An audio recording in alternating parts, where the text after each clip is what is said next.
What's going on, everybody? My name is Bendy, and this is Doomlings. So, the other day I came out with my first Doomlings video. It was just an unboxing of my gold bundle box, which I showed you guys in the little intro there. So hopefully you guys saw that. I would really appreciate it if you let me know if you did. But today I wanted to start my guide series on Doomlings, and I'm just going to start with a general, how do you play Doomlings? So in this one, I'm simply just going to go over the basics of Doomlings. I'm not going to go into the expansions or anything like that. I'm just going to explain the basic rules for those that are just picking up the game, first time playing, and you're a little bit confused. So I'm going to try and explain a little bit of that in this video. So the first thing in Doomlings is that there's 3 different types of cards. You have trait cards, which you see right here, of which you have 5 different colors: red, blue, green, purple, and white or colorless is what the game is going to refer to them as. So these are the cards, the traits that you are able to play on the field just as you see them right here. So you're going to place your traits down in the trait pile. This is the trait pile here. It's going to be just the square. You can place them really anywhere you want. It's just your game field, basically. And if you don't have the mats, you can just use a table. It doesn't really matter. I just have the mats. I just figure it's easier to show people. So those are the traits. The second ones you have are the age cards, which are these guys right here. They're a little bit darker, and there's 2 different types of age cards. You just have some that are just regular cards like this, and then you have others that are called catastrophes. And this is pretty much what is responsible for moving the game along each turn. So every single turn, you turn over an age, and you play it out either during that turn or before you begin your next turn.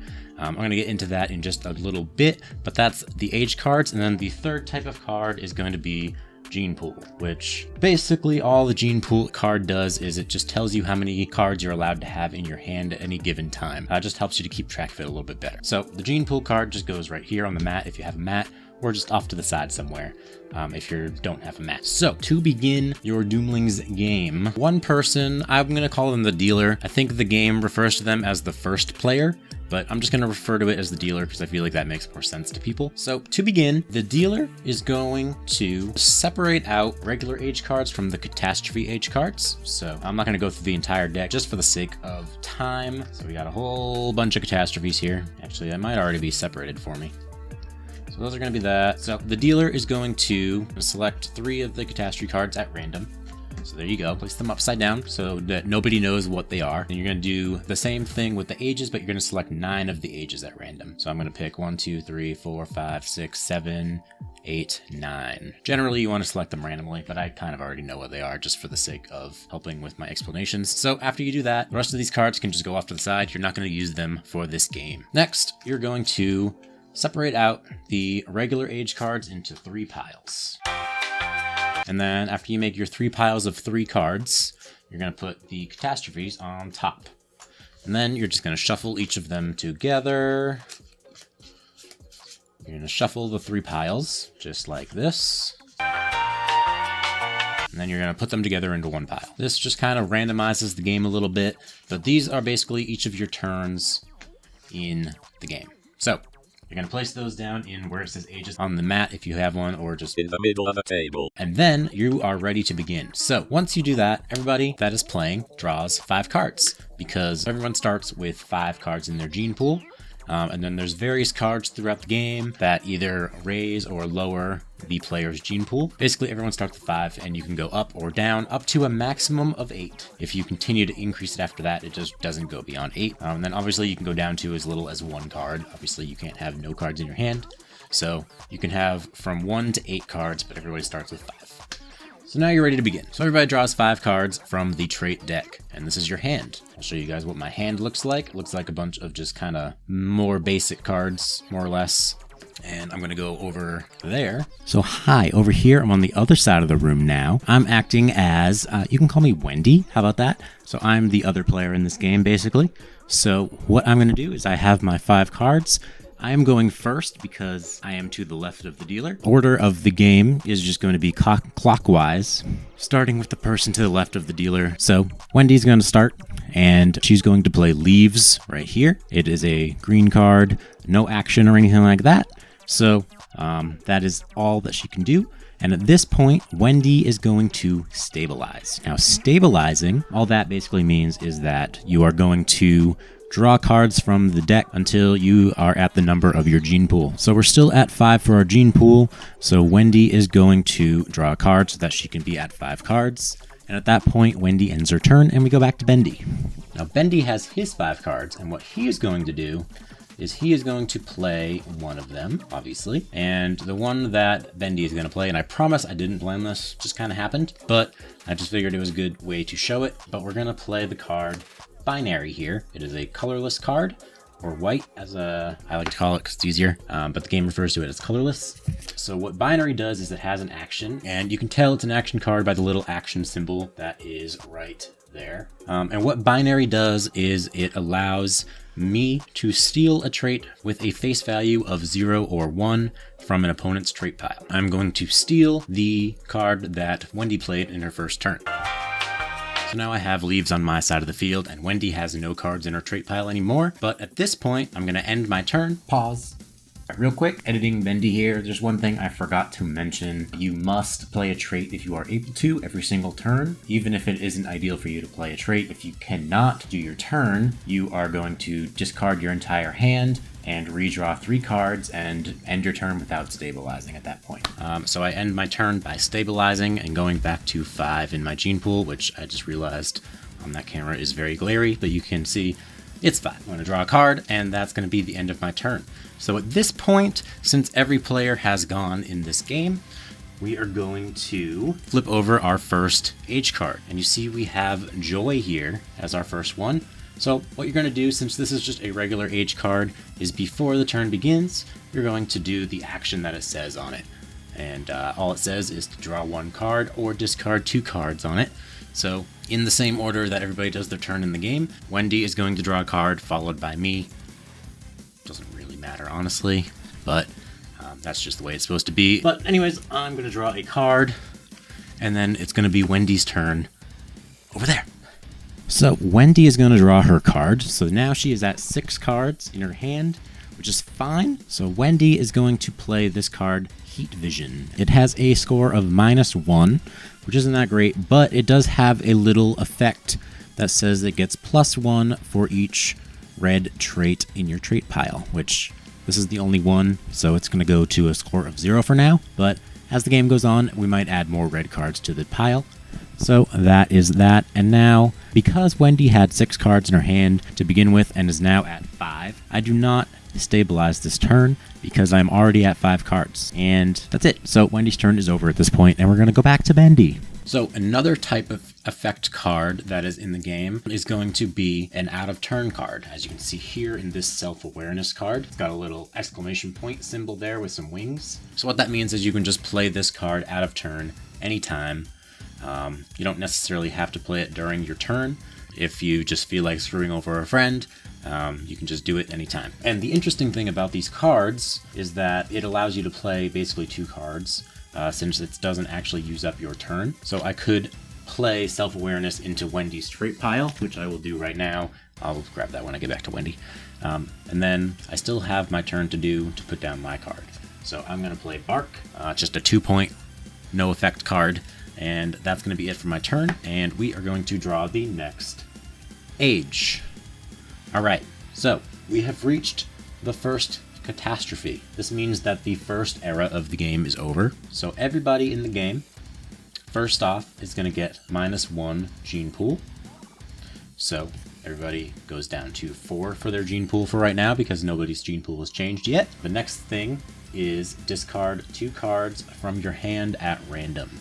So, in the same order as everybody does their turn, like I said before, everybody's going to discard 2 cards from their hand randomly. So, I'm just going to shuffle my hand a little bit. Oh, I didn't stabilize last turn. Alright, I'm going to discard 2 cards. So they're going to go in the discard pile here.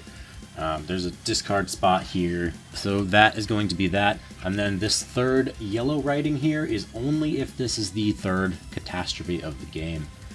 Because once you reach the final era here, that is the end of the game. So this effect only happens if it is the last catastrophe of the game, which this one is not. So we're just going to move on like normal. Now, the thing that changes here is now that we have a catastrophe, the dealer position is going to change over to the left. So what this means is Wendy is now the dealer in our game, which means that I go first because I am to the left of the dealer. It makes a little more sense when there's more people, but with 2 players, it kind of just switches back and forth. So now that we're in our second era, I am going first, and I only have 3 cards in my hand, thanks to Glacial Meltdown there. So what I'm going to do is I'm going to play this one called Psycho Fibers. It is another action card. It says that I draw a card. If it is a dominant trait, I discard it and get rid of it. If it is not, play it immediately. So what I'm looking for here is just a regular card, and it's just a regular 2-person card. So that card mentioned dominance. I didn't really talk about them yet, but what dominants are is they are special trait cards. You can see them, they look a little bit more different, and they have the word dominant on the top of them. That is how you know that they're dominant cards. So dominant cards are special. They get their own 2 spots right here. With these dominants, you can only play 2 of them in the entire game, and they cannot be stolen or discarded or anything once they're on the field. They're stuck there forever, and you cannot get rid of them under any circumstances. And I don't think there's any card that allows you to get rid of them at all. I'm not doing this my turn, I'm just explaining what dominants are. But that's that. It goes down there. That's stuck there forever, hypothetically. But I don't have a dominant in my hand, and now that I have done my turn and I've played my extra card that I drew, I can stabilize. I am at 4 now, so I draw 2 cards because I have 2 in my hand. And there we go, and now we're going to go back to Wendy. So now, as you can see, Wendy has the self-awareness card that Bendy threw over there. Wendy's gene pool is at 4, just like Bendy's, and Wendy was supposed to discard 2 cards. And what Wendy is going to do is she is going to actually play her first dominant, which is Hyper-Intelligence. So this one is another interesting little card here. So this one says, at World's End. So what this means is that this one is just going to sit there till the end of the game. And the effect that we see here, which says choose a color, opponents discard 1 trait of that color from their trait pile at random. So this action only takes place at the very end of the game after the 3rd catastrophe has been flipped over. So at this point, since Wendy is now the dealer, she is going to flip over the H card. And now we see that we have Sea Kingdoms here, which allows everybody to play 2 traits this turn, which is cool. However, you ignore actions. So you cannot do any actions with this under this age. Now, we're going to go back to Bendy.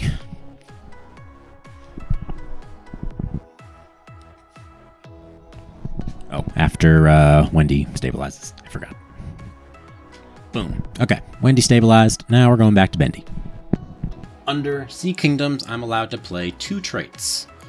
But I can't do their actions. So I'm going to play a couple of these. I'm going to play that, and I'm going to play that. So neither of them had actions anyways, so it doesn't matter. And at that point, I'm going to stabilize by drawing 2 cards to go to 4 again. And that's going to be it for my turn. And basically, play is just going to continue just like that. So I think I'm just going to fast forward until the end of the game. For the most part, it's a pretty simple game as long as there's no disputes over some of the effects of the game. But for now, we're sticking to the basics here. That's pretty much all that Doomlings is. Everybody does their turn, stabilizes, and then move on to the next person.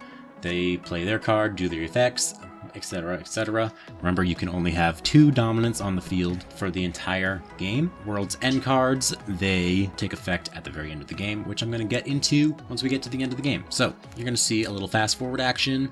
I'm just going to play through the entire game here until we reach our 3rd catastrophe. I got the cash in the bag, stadium packed. Born a rock star in this life, gonna live it up on the attack. Baby, I'm bad. I just wanna get caught up in this life. I'm crazy, I'm mad. Doing no cap. Only God wants you, better go live it up. Cash in the bag, stadium packed. Baby, I'm bad. Yeah. Baby, I'm bad. I just wanna stay bad, stay mad. Chip on my shoulder, cause they treat me like an outcast. I ain't gonna take that, stay back. I'll be swinging hard till the hits come in all caps. I ain't gonna lay back, pray that someone's gonna help me. Ain't nobody like that. I ain't gonna wait, that's all fact. Give me one shot and I'll never get the throne back. I'm sick of being cautious. So now we have 2 swarms. So Swarm is another interesting card that I wanted to mention. So we have another different kind of effect card. These are compass cards. I think that's the official name, but I'm not 100% sure.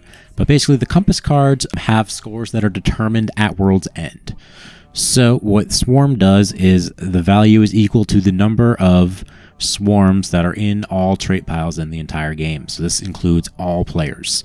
So however many swarms are in the game is the amount that all the swarms are worth. So since we have 2 swarms here, both of these swarms are worth 2 points.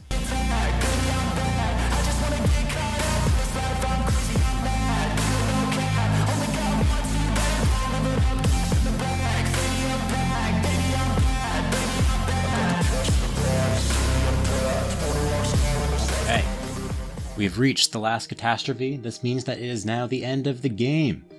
So, at this point, you are going to go in this order. We have Gray Goo as the final catastrophe of the game. What you're going to do is you are going to skip right on down to the World's End effect here on the bottom and do that. So, minus 5 points to the player with the most traits in their trait pile. I have 12 in my trait pile, and Wendy has 1, 2, 3, 4, 5, 6, 7, 8, 9, 10, 11, 12, so it's a tie. Since we both had 12 in our trait pile, both of us are going to get minus 5 from our final score. At this point, time to do some math. First thing you're going to do, you're going to start out by just counting up your regular score traits. We have 1, 2, 3, 4, 5, 6, 7, this one's 0, 8, 9, 10, 11, 12, 13, minus 1 is 12, and then 2 is 14, and then plus we have the dominant here that has plus 4. So that puts us at 16 for our starting score here, but then also Gray Goo gives us minus 5, so we are at 11 for our final score in the game. Let's go over to Wendy and see what she got. So Wendy has 4, 5, minus 1 is 4 again, minus 1 is 3, minus another 1 is 2, and then, like I said before, these swarms are worth 2 each. So this means that we go to 4, and then 6, and then this one's 4, so that's 10. Random fertilization, the value is equal to your gene pool. The gene pool is 1, so that puts us at 11, 12, 13, 14, 15, 19, and then we get minus 5 from the World's End effect. Wendy is the winner of this Doomlings game. I'm going to go back to the Bendy cam because that one's nicer. So unfortunately, Wendy won in that Doomlings game. But that is pretty much the gist of how you play Doomlings in the most basic form. Probably in the next video, I'm going to go through the expansion packs because each of the expansions has a different little flair to it. In the next video, we'll be going through all of that and explaining a few other little things here and there. That's pretty much the gist of it. I hope that made sense. I'm sure going back and forth with just 2 players made it kind of confusing-ish. It makes a little bit more sense when you're playing with multiple people, because Doomlings can be played with up to 6 people, but I don't see why you wouldn't be able to play with more than 6. There's only 6 mats that come with the gold box, so I have 6 of these play mats. If you don't have the play mats, don't worry about it. You don't need them. Just know that you have a big trait pile.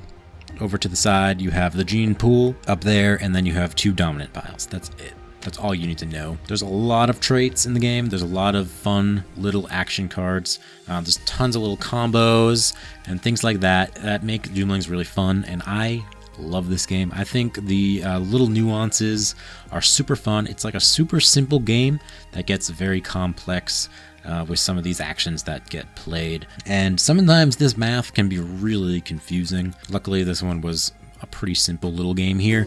I was just trying to get the gist of how to play out to you guys, and I hope that helped. So with that, that's going to be it.